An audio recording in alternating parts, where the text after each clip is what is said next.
In a world where love is often tested, Rebekah and Samuel and Hannah and Eli found solace in their shared faith.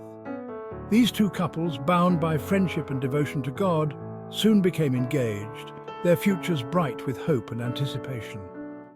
They spoke often of marriage, unity, and the guiding hand of their faith. But as Rebekah and Hannah grew in wisdom and confidence, their faith blossoming, a dangerous seed of jealousy took root in the hearts of Samuel and Eli. Much like King Saul, consumed by envy and fear, Samuel and Eli began to resent the very women they were meant to love and protect. Instead of seeking counsel from God, as David once did, they turned away. Their hearts hardened, and they fell into the sin of adultery, seeking validation elsewhere. Rebekah and Hannah, however, were discerning. Like the Proverbs 31 woman, they knew their worth in God's eyes and were not deceived by their fiancé's deception. The truth emerged. Samuel and Eli had betrayed them. Though the pain was deep, Rebekah and Hannah did not waver in their faith.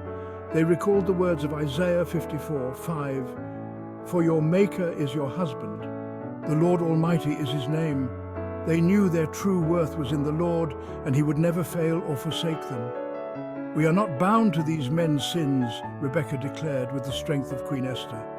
"Our God has a plan for us, one that does not involve being yoked to men who dishonor him." Hannah agreed, her faith as unshaken as Sarah's when she trusted God's promises. "God has better for us. Our true husbands will honor God first, and in doing so, they will honor us." With their faith in the Lord, Rebekah and Hannah broke off their engagements, trusting that God had prepared a future filled with love, respect, and godly partnership. Samuel and Eli, on the other hand, faced the consequences of their sin.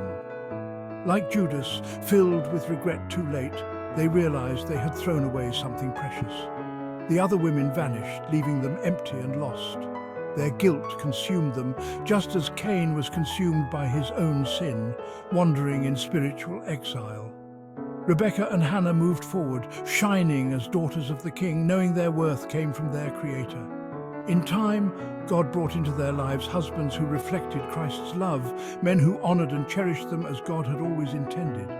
Their faith in God had not only sustained them, but brought them the peace and love they had long prayed for. In the end, it was their unwavering faith that guided Rebekah and Hannah to a love that was true, a love that was divine. And so, their story stands as a testament to the power of faith and the promise that God's plans are always greater than our own.